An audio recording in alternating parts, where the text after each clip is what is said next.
I just couldn't believe what I was seeing. Joni, to whom I had been married for 7 years, sitting on a table in the dining car with her friend Jim, who was having sex with her until she was half dead. I looked around, thinking that there must be an attendant or a waiter somewhere. But, strangely enough, he was not there. At that moment, all the love I had for my wife died. It was supposed to be a fun excursion for the two of us to reconnect. I was surprised when she told me that Jim, her friend from work, would be there. She insisted that he was a friend to both of us, but the truth was, I didn't care about the guy, and at the time I couldn't think of a single reason why he would want to come with us. But now I knew. I also knew that I would need evidence for my divorce. Oh yes, it was over between us. Sure, seeing them having sex on the table got me a little excited, but there was no way I was going to put up with that complete disrespect. I took out my cell phone and started recording their date on video. I had no desire to watch or hear what they had to say. They seemed to have each other on that table forever, and I couldn't believe how rude Jim was to her. She even seemed to like it. Maybe I should have been rude to her, but that just wasn't my style. Finally, they stopped, and Joni straightened her dress, giving Jim her panties. The new, sexy panties that I thought she had bought for me. "We have to be careful," she said as they took their places. "If George finds out about us, he won't be happy at all." "Fuck that weakling," Jim said with a grin. "We had sex all last year and he never found out." What? I thought to myself. This shit has been going on for a year? I knew Joni and I had a bit of a strained relationship due to my busy work schedule, but damn, that's what kept a roof over our heads. Of course, Joni also worked, but her salary, whatever it was, went to pay for the things she wanted: clothes, accessories, trips to the beauty salon, and so on. That was the whole idea of taking a few days off to do some rail travel, sightseeing, and time in each other's arms. "So," Jim said, "are you going to make him fuck you after me when you get back to him?" "That would be so vicious, wouldn't it?" she asked. "Did you do what I said about contraception?" he asked. Joni nodded her head. "Yes," she said. "I stopped taking it so you could knock me up. I told George that I'm on my period this week, so he doesn't expect any sex." They both had a good laugh about it. "So why are you staying with him?" asked Jim. "Obviously you don't love him, otherwise you wouldn't do this to him." "Well, it's not that I don't love him," she said. "I like him enough, but I just don't have that burning love for him anymore. Besides, he brings a good salary, and you know that I could not live on what I earn." "You stay with him for the money," he said. She nodded her head. "Pretty much," she said. "Damn it, I could never afford the comfort he got on this trip, and neither could you." "When do you want to get together again?" he asked. "I don't know. Maybe later this evening after he goes to bed," she said. I saw and heard enough and finished recording the video. I returned to the sleeper car where Joni and I were staying and considered my options. Divorce was a given, but there had to be something more. Both she and her boyfriend had bills to pay. I took out my phone again and went to the contacts section, looking for my lawyer's number. "Fred Jurgens," the man said, answering the phone. "Fred, this is George. I need you to start preparing divorce papers for me, and I want you to use a prenuptial agreement," I said. "Divorce?" Fred asked in surprise. "Are you sure about this?" "I've never been so sure of anything in my life," I said. "On what basis?" asked Fred. "Adultery," I said. "I have a video that I can send you if you need proof." "Yes, do it," Fred said. "I have a marriage contract here, so it won't take too much time. When do you want her documents served?" "The sooner the better," I said. "We'll be back in Springfield in a couple of days, so maybe you can arrange for her paperwork to be served at the station. I also need to find out everything I can about her boyfriend, Jim Simpson. He works with her." "I'll have our investigator look into it," Fred said. "Send me a video and I'll watch it. Don't do anything stupid, okay?" "Yes, of course," I said. "You know me." "Yes, I know," Fred said. "That's why I said, don't do anything stupid." Fred always made me laugh. We ended the conversation, and I sent Fred the video. Then I sat back and thought for a minute about what else I could do. I took out my tablet and connected my phone to it. After transferring the video to the tablet, I turned on the phone's hotspot and used it to connect my tablet to our home network through a VPN, or virtual private network. I set this up a while ago so I could access my files securely from anywhere in the world. The first thing I did was log into our banking system and do the typical dance, close joint cards, transfer funds, etc. I didn't want to take any risks. Even with the prenuptial agreement, I had another evil thought.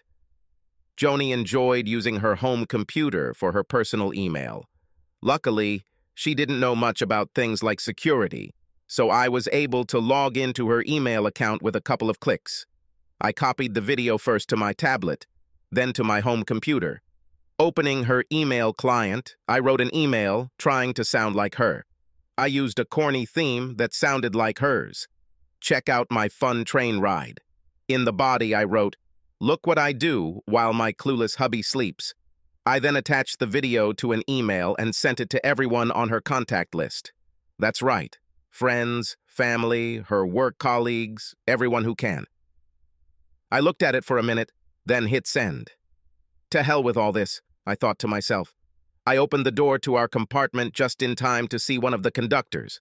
I motioned for him to come over when he looked up at me. "Is everything all right, sir?" he asked. "Well, my wife says she wants to move to another compartment," I said. "Could you tell me which compartment Jim Simpson is in?" The conductor checked his tablet for a moment before answering. "Do you want your wife's things to be moved to this compartment?" he asked. "Are you sure? It's not nearly as nice in economy class as it is here." "That's life," I said. He nodded his head in understanding.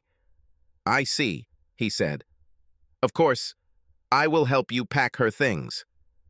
We worked quickly, not really caring how well her clothes were packed. Once we had finished, I helped the conductor carry her things to his compartment, which was half the size of ours. I laughed as I tossed her things onto his small bunk bed. Let her deal with this herself, I thought to myself. "I'll need to make her a new keycard," said the conductor. He took a white card from his pocket and inserted it into the magnetic recording device connected to his tablet. When he finished, he looked at me. "Do you know where she is?" he asked. I nodded my head. "I know where she was the last time I saw her," I said. "Lead on," he said. We walked through the entire train and entered the dining car. Johnny and Jim were still making eyes at each other when we approached them. I sat down in one of the chairs at the table and the clerk caught Joni's attention. "Yes?" she asked, looking worried. "I need to give you your new key card," he said, "and pick up the old one." She looked surprised. "What do you have in mind?" she asked. "Obviously there was a mix-up in the allocation of seats, so I need to give you your new key," he said. This guy was cool as a cucumber, I thought. Angry, Joni pulled out her key card and handed it to the attendant. He smiled and handed her a new card. "Thank you," he said. "Have a nice trip." He turned and walked away. Joni looked at me angrily. "What the hell are you doing?" she asked. "I'm just making the game easier for you and Jim," I said. Her eyes widened. "What do you mean?" she asked. "You think I don't know about you two?" I asked. Joni started to get nervous. She looked at Jim, and he looked worried. He looked at her key card and noticed the compartment number. "Wait," he said. "This is the key to my compartment." I nodded my head. "I thought that way you two wouldn't have to have sex on the dinner table," I said. "I understand it might be a little crowded here, but that's the way it is. By the way, did Joni ever tell you about the prenup she signed when we got married?" "What are you talking about?" asked Jim. "Well, if you're going to fuck someone's wife, you should know a little about her first." "Do you agree?" I asked. "Look, it was all just for fun," he said. "We didn't mean anything like that." Joni spoke. "That's right, George," she said. "It was all just for fun. This will not affect our marriage in the slightest." "Really?" I asked, taking out my tablet. I scrolled to the part where they were talking and pressed play. "Listen to this," I said. "I like him enough, but I just don't have that burning love for him anymore." Besides, it pays well, and you know I couldn't live on what I make, Joni's voice said in the video. So you stay with him for the money, Jim said in the video. She nodded her head. I stopped the video and looked at her. So, bitch, I said, I'm just a walking salary for you. Darling, she began. I stopped her. You can never call me honey, honey, honey, or anything else, bitch, I said. I don't think you should even call me by name.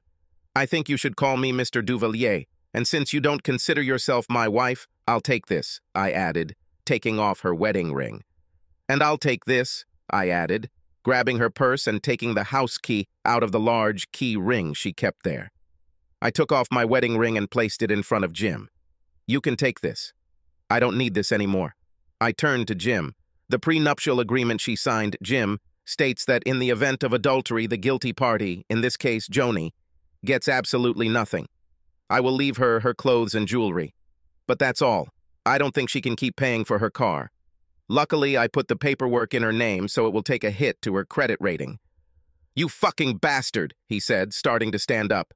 I grabbed the fork and tried to stab him in the arm. He sat down again. Don't joke with me, idiot, I said. Please, Joni said, tears welling up in her eyes. Mr. Duvalier, please don't do this. I've learned my lesson. Can't you forgive me so we can put this behind us? No, bitch, I said, rewinding the video to the point where they started talking about knocking Joni up. I played the video so they could both hear clearly. You two have been doing this shit to me for a year now, and you conspired to get pregnant from Jim and marry the child off as mine, I hissed, looking at Joni. Right now, I hate the hell out of you, and I pray to God that I never see you again. I looked at Jim before speaking again. You wanted a lying, cheating bitch, asshole? You got it, I said. Good luck. I think she won't get much support from her family and friends. What do you mean? Asked Joni. I shrugged. Check your email, I said. She took out her phone and opened her mobile email app. Her eyes widened. What did you do? She asked. I just shared your impressions with your family and friends, I said. You looked like you were having such a great time. I just knew you would love to share this with others. You bastard, she hissed. My parents just disowned me, and my sister says she never wants to see me again. My friends think I'm a worthless fallen woman and now they all hate me. Can you blame them? I asked calmly.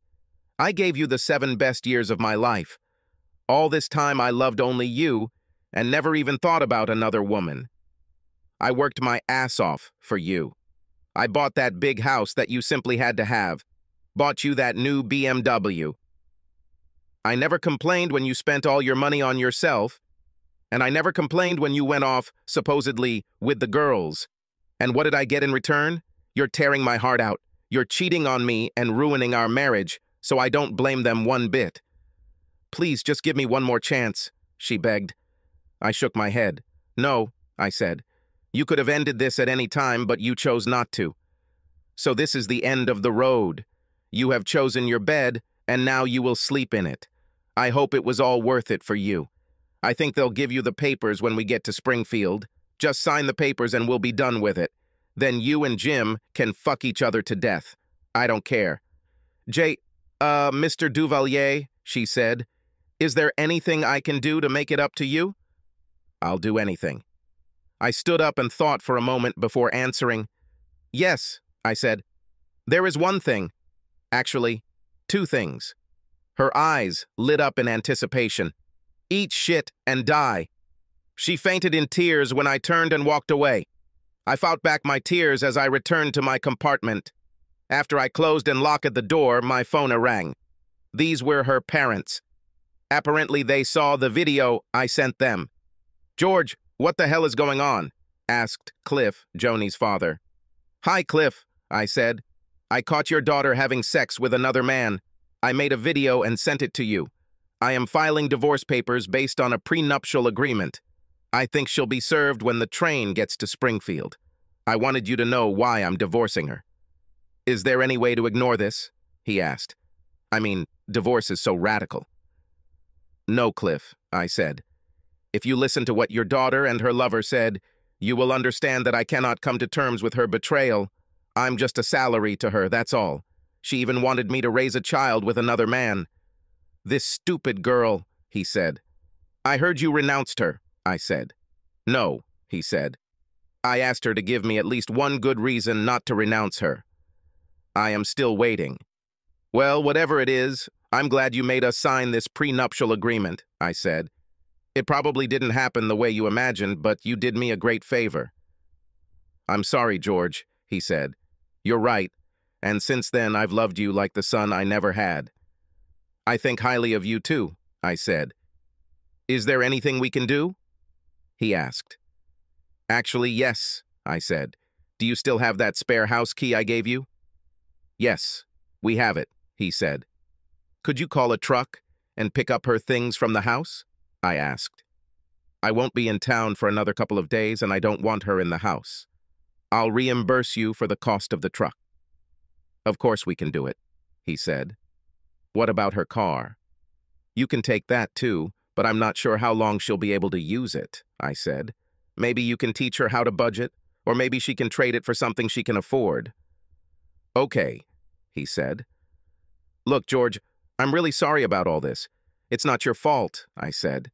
We said goodbye and ended the conversation. The phone rang the second I put it in my pocket. It was Joni's cousin, Lisa. I answered the call. What do you want, Lisa? I asked. So, have you finally found out about Joni? She asked. Yes, I said. I take it you're going to divorce this worthless bitch? She asked. Of course, I said. I have already taken some steps. Okay, she said. You know, I've always been partial to you. To tell the truth, I also found Lisa damn attractive. But I was married to her cousin, so that made her unavailable. Well, you're pretty sexy yourself, I said. Lisa had a habit of wearing short skirts and tiny ripped shorts around me, and it always delighted me. So you noticed, she said. Of course, I told her. Now that you kicked that bitch out, do you think we can hook up? She asked. Maybe when the divorce is final, I said. Okay, I understand, she said. I've been waiting for you for 7 years, so I think I can wait a few more months. See you when you get back. The call has ended. In the end, something good can come out of all this. The next 2 days went by pretty quickly for me. I spent most of my time talking on the phone. I rarely left my compartment without coming face to face with these two traitors. I heard from Fred, who told me what I suspected. Jim Simpson was a notorious womanizer who was divorced twice due to infidelity. His last wife also brought allegations of domestic violence against him. I assumed Joni would gravitate towards someone like that, but I hoped she would wake up in time and leave him. Just before the train arrived in Springfield, Joni knocked on my door. Who is this? I asked through the closed door. It's me, Joni, she said. What do you want? I asked. I want my husband to come back, she screamed. Cool shit, bitch, I said. I want a faithful wife who would love me, but I didn't get that, did I? Please, Jay. Mr. Duvalier, I made a mistake, she exclaimed. You've gone way beyond a mistake, bitch, I said. Get out of here before I call security. You must be in economy class. Please, she begged. Can't we just talk? No, I said. Leave. I never want to see you again. I heard her sniff as she left. Part of me felt bad for her, but I didn't really care. She brought all this upon herself with her lies, betrayal, and disrespect. I got off the train and looked around to see if I could see her and Jim. I saw them get off the train a few cars away. Neither of them looked too happy. Cool shit, I thought to myself. As I watched, a man approached Joni and handed her a manila envelope. She opened it and immediately burst into tears. I smiled and walked away. I got into my car and drove home. I noticed that Joni's car was missing and all of her belongings had been removed, including several pieces of furniture that she had when we first got married. I put my things away and walked around the house, taking down all the pictures that showed her. I wanted nothing to remind me of this cheating bitch. A couple of hours later, I heard a knock on the door. I looked out the window and saw Lisa. God, she looked sexy in those shorts. I opened the door and let her inside. She was carrying a large dish of something that smelled like lasagna. She walked in as if she owned the house and placed the dish on the kitchen table. When she turned to me again, I looked her up and down. She was wearing a short t-shirt that reached just below her chest. Her shorts were shorter than I remembered, and there was just a tiny piece of fabric showing between her legs. "I wanted to make sure you had something tasty," she said. "I don't want you to get hungry." "Thank you, Lisa," I said. "I appreciate it." Her eyes sparkled as she smiled. "Would you like to stay and have dinner with me?" "I would love to," she said. "Go wash yourself, and I know where everything is." I headed upstairs and quickly washed my face before returning. By the time I returned, the table was already set, and Lisa even poured each of us a glass of wine. I pulled out a chair for her and admired her slender hips as she sat down. She grabbed my plate and put a nice piece of lasagna on it, which had a lot of meat and layers of cheese. I thought it took a lot of work on her part. After she helped herself to a small portion, I looked at her. "Looks delicious," I said. "Thank you," she said in response. "I love to cook, especially for those who are truly dear to me." Indeed, the lasagna was as delicious as it looked, and I ate every bite, even cleaning the plate with a piece of the garlic bread she had baked. "You must be hungry," she said. "There's no way I'm going to waste such delicious food," I said. "It was the best lasagna I've ever tasted." She smiled, coming close to me. "I'm glad you liked it," she said, sitting down on my lap. "There's a lot more where that came from. And maybe someday I'll even bring you dessert," she added, lifting her t-shirt to show off her beautiful size 2 breasts. I felt a familiar stirring in my pants as she gave me a hot kiss. "I need to go home and feed my cat, but I'll be there tomorrow." "I can't wait," I said. She smiled as she stood up. "This is just a preview of what I have in store for you," she said. "I guess I'll just have to let little George take care of me until your divorce is final." "Little George?" I asked. "That's what I call my vibrator," she said. "I see," I said. "Well, let's hope Joni doesn't contest the divorce." We kissed a little before Lisa left. Fortunately, Joni did not resist the divorce. Obviously, she realized that I had confused her and decided to end the marriage. She and Jim managed to keep their jobs, but from what I heard, they found it difficult. She signed the papers and called me to apologize and say it was done. Fred called to let me know that the signed papers had been submitted and that in 30 days I would be a free man. Was I happy? I was glad to be rid of my cheating wife, but part of me felt like something was missing. For many years I loved only this woman and hoped to retire with her, surrounded by children and grandchildren. But this was not destined to happen. I was also upset that I never got my revenge on Jim. I thought about filing for alienation of affection, but Fred said it was a waste of time. I thought about beating him to a pulp, but decided against it, because I had no desire to go to jail. Lisa came over every evening with something she had cooked, and we shared dinner. She even made a note on my calendar, counting down the days until the divorce became final. She was a tireless teaser and even gave me a couple of DVDs filled with her selfies and home videos of little George. Pretty soon, the 30 days were up, and I received papers saying the divorce was final.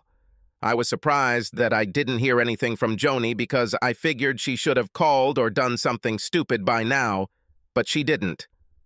Well, Lisa didn't wait for my call. She came that day and knocked on the door. This seemed strange to me because I had already given her the key to the house and told her that she could come over any time. I opened the door and experienced the greatest shock of my life. There she was on the front porch. She stood completely naked and her bare feet were spread quite wide. I took her inside and kissed her deeply, running my hands over her smooth skin. She kissed me back just as hard, all the while tearing my clothes off. As a result, we ended up naked on the sofa, and before I knew it, she took hold of my manhood. I have never experienced greater bliss in my life. I've reached the finish line. "Fuck me, baby," she moaned. "Now I'm your woman. Take me." Who am I to complain? I did everything she asked, and we reached climax at the same time. "This is so much better than I ever thought," she moaned. "Never stop having sex with me, George. Do Do it to me. Please, baby, I love you so much. I love you too, I said, crushing her under me. We spent a few more rounds on the couch and finally went to the bedroom where we made love most of the night. As we held each other, I realized that I had to be with this woman for the rest of my life. She must have been thinking the same thing. She turned on her side and looked into my eyes. I've always loved you, George, she said. I will never do to you what my stupid cousin did. I want to spend the rest of my life right here with you. Does this mean that you will marry me? I asked. She smiled and hugged me. Yes, baby, she said.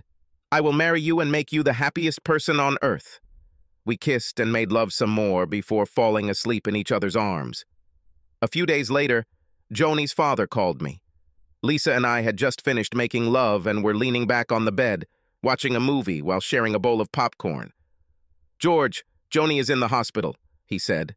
I sat up, surprised. What's happened? I asked. That idiot she was with beat her to a pulp, he said. I told her to call the police, but she refused. Will she be okay? I asked. Eventually, but I don't think it will last long if she stays with him, he said. Okay, we'll go there and check on her, I said. We? Asked her father. Yes, Lisa and I said. Is Lisa there with you? He asked. Yes, I said. I couldn't have done it without her. Okay, he said. I understand. Meet me at the hospital. After we finished talking, I explained to Lisa what happened and told her what I had learned about Jim fucking Simpson. We were both angry at Joni for what she did, but neither of us wanted to hurt her physically. We cleaned ourselves up, got dressed, and headed to the hospital. After speaking with the nurse, we were taken to her room. She looked terrible. Her face was black and blue, and one eye was swollen and would not open. One arm was in a cast, and liquid was dripping from an IV into the other. She moaned weakly as we entered the room. I wanted to hug her and tell her everything would be okay, but I didn't. Mr. Duvalier, she said, and a tear rolled down her cheek. I raised my hand to stop her. You can call me George, I said. What's happened? Jim wanted to use my car to take his date on a date, and I told him no, she said slowly. He got angry and started beating me, calling me all sorts of names. I told him it was my car, and almost half of my paycheck was going towards payment, and there was no way I was going to let him use it to impress some slut. He didn't stop beating me until I threatened to call 911. That's when he ran away. I don't know where he is. I was having a really hard time breathing, and my chest was hurting really bad, so I called 911, and they came and brought me here. Did you tell the cops what happened? Asked Lisa. No, she said. I was afraid to do it. I thought that if he went to prison, he would kill me when he got out. I shook my head at the crap I heard. Let me get this right, I said. You ran away to live with the guy you cheated on me with, and now he's cheating on you. This is true? She sobbed and nodded her head. Yes, she said. I really screwed up, didn't I? Yes, you did it, said Lisa. But you don't deserve it. He committed a crime and needs to be put behind bars. Johnny, I said, did you know that he had a history of domestic violence? I knew he could be a little rough, but no, I didn't know that, she said. Lisa hugged her cousin and tried to comfort her. Joni noticed the diamond ring on her finger. Are you engaged? Asked Joni. Lisa smiled and nodded her head. Yes, she said. George and I are going to get married.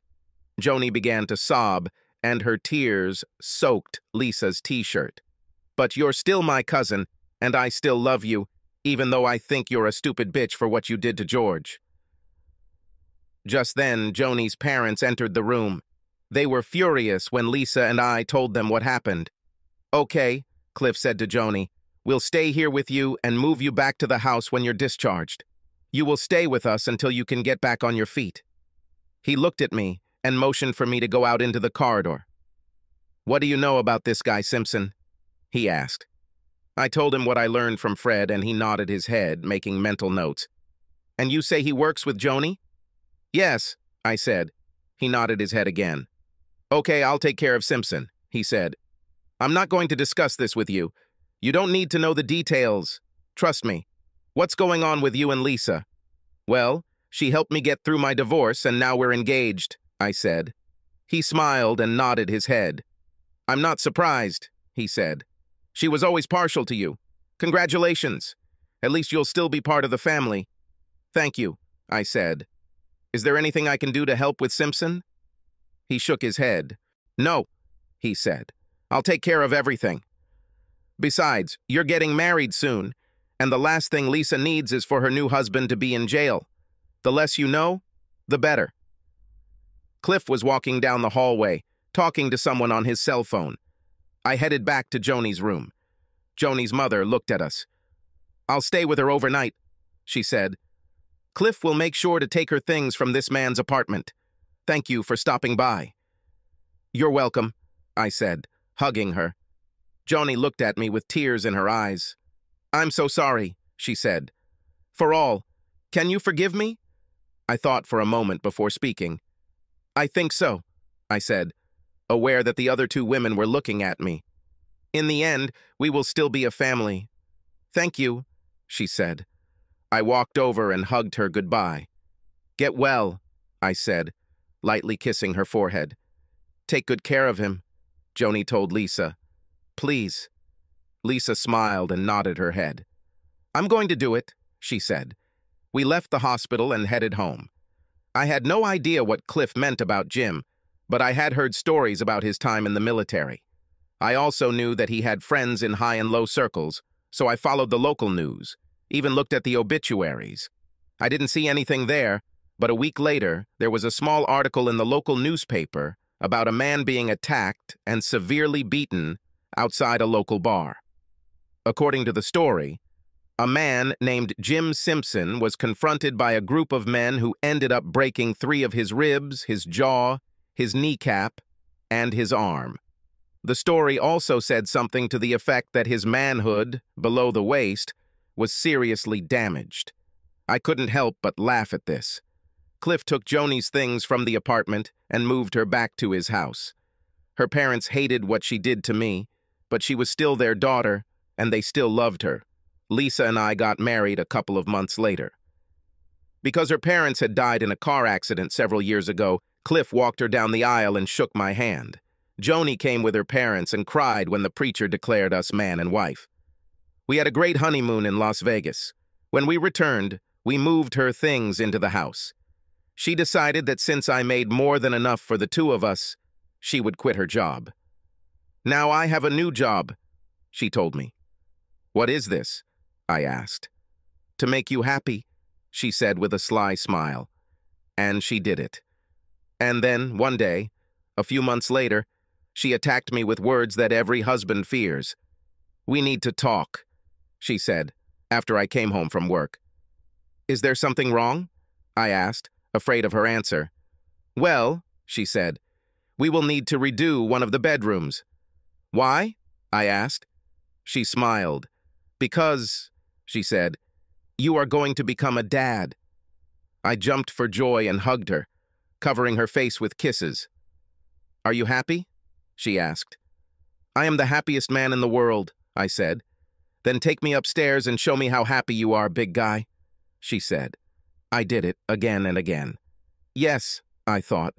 Sometimes life gives you lemons, and sometimes you get something much better in return. The husband filmed a video of his wife cheating on him, and also a conversation between her and her lover about how they can fool their husband. He sent this video to his lawyer, and he began to prepare a divorce.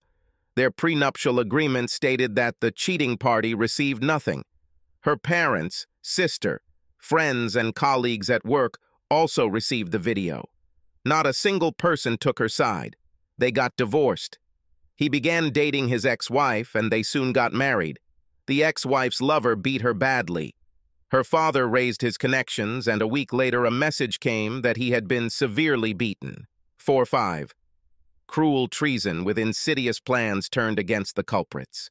Subscribe to our channel so that your second chaff doesn't cheat on you, and go ahead and listen to the next story, because this story is nothing compared to the next one. If you're under 18, don't even think about listening to the next one.